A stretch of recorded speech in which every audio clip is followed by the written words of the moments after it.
they going? They mentioned a mage and... a name? So, Mr. Varka, are you acquainted with this Nicole? Or should I call her Mage N? Not really. We've never met, though she has come up in conversation. From what I've gathered, Alice kinda took Nicole under her wing. Taught her how to speak in a more ladylike fashion, that kind of thing. Huh. Hard to imagine Alice as an etiquette coach. Yeah, Alice is a larger-than-life personality, I'll give you that. But then again, that's why she's able to draw such an eclectic mix of people into her inner circle. If I remember correctly, being an interesting person is actually one of her main entry requirements. So, if you ever wanted to join the Hexen Circle, I'm sure you'd both be eligible to apply. Hey! Don't go around making promises on Alice's behalf! I wouldn't dare. I'm just trying to paint a picture of the Hexen Circle for you. Okay, sure. Anyway, since none of us have ever met Nicole, how are we supposed to find her? We can't just go up to every woman in sight and ask, "Hey, are you Nicole?" Maybe something she's wearing will give it away? Like, a windbloom pinned to her chest or something. Wait a minute. Alice never said Nicole was from Mondstadt. Oh, true.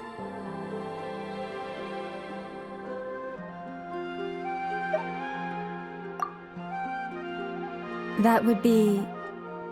this young lady, then?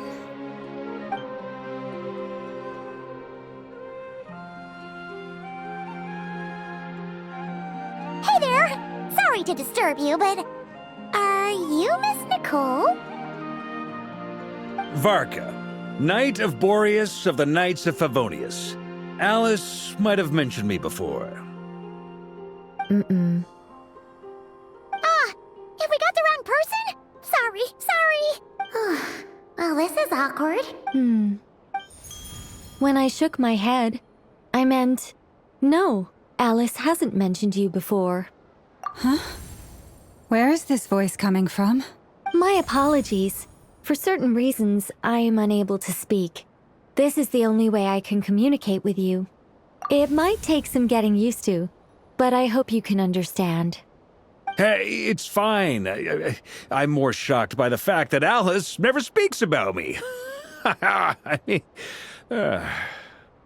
As for you two, we have crossed paths twice before, but it is nonetheless a pleasure to finally meet you.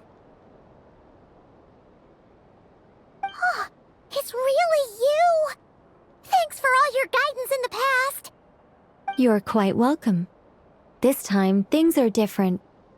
We have reached the unwritten pages of the story. You might say that we stand at the crossroads of fate. Now then, allow me to formally introduce myself. My name is...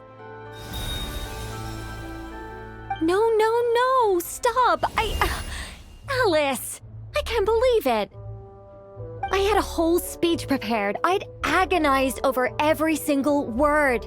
She always picks the worst moments to ruin other people's plans. I'm so sorry about that. Alice took the liberty of devising some bespoke self-introduction magic for each member of the Hexen Circle. But I could have sworn I deleted all of the triggering conditions for it. How did it bypass everything? Oh gosh, this is so embarrassing. This is a very different side of Nicole than what we're used to. Is she not used to face-to-face interactions? Don't worry about it. We've seen that introduction magic once already, so it wasn't too much of a shock. Please go on, Miss Nicole. We'd love to hear what you have to say, or...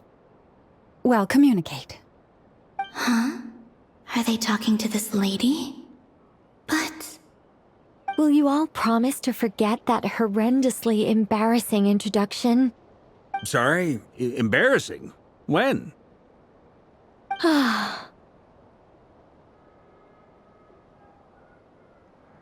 Yes, my name is Nicole, and I am one of a very few angels who have retained both their preferred form and their power. The Traveler and Paimon should be no strangers to this concept. There is another of our kind in Natlan. They call her the Lord of the Night. Right!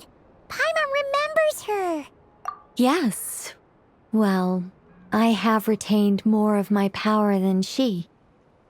It's because I don't have a long-term duty to fulfill. To be more specific, no. We'll be here all day if I get into the specifics. Moving on. If I'm not mistaken, you are here because you wish to learn how one might reach the moon beyond the sky. That's right. Is that... Yes, I do know a way. It began with the Hyperboreans, who lived after the War of Funerary Flame. Blank looks. Maybe I should start with the background of the war. Or maybe not. It shouldn't be an issue. I'll fill in the gaps for you when we have more time. Anyway, after that war ended, the three moons retreated to beyond the false sky. The Hyperboreans were humans I once aided. They accepted the civilization and creations bestowed upon them by the angels. But despite accepting many blessings of the angels, many among them still held on to their faith in the moons. They were reluctant to accept the new order, even after the War of Funerary Flame. They sought to contact the moon goddesses beyond the sky and receive their guidance. But all three had passed away by that point. This mage has a unique method of communicating. Is she talking about the moons? Yes, but they did not know. And so, still they prayed for the moon goddess's mercy. After building titanic structures that consumed vast amounts of Kuvaki, at last they glimpsed the moons and heard their voices. But of course, they were gravely disappointed, for it was then that they realized the three moon goddesses were dead. Oh, that's such a sad story. It is. Humanity was in a very sorry state at that time. The angels who had once aided them were gone, and the War of Funerary Flames had left them homeless and destitute. Just a second, I gotta ask. How relevant is all this history to the task at hand? Well, I mean, it's... Okay, it seems we've drifted into irrelevant narrative waters. It's been a while since I've had the chance to speak inside someone's head. As soon as I got started, I lost control and the words just flowed out like a waterfall. What I'm trying to say is... Right, yes, that's it. The relevant part is the ritual created by the Hyperboreans. The fact that they bypassed the false sky and saw the true moons implies that they successfully built a connection between Teyvat and the outside world, which means, with enough Kuvaki and a sufficiently stable connection, it should be feasible to send one person over the border. Okay, so they built some kind of portal? Oh, yes. A portal. Yes.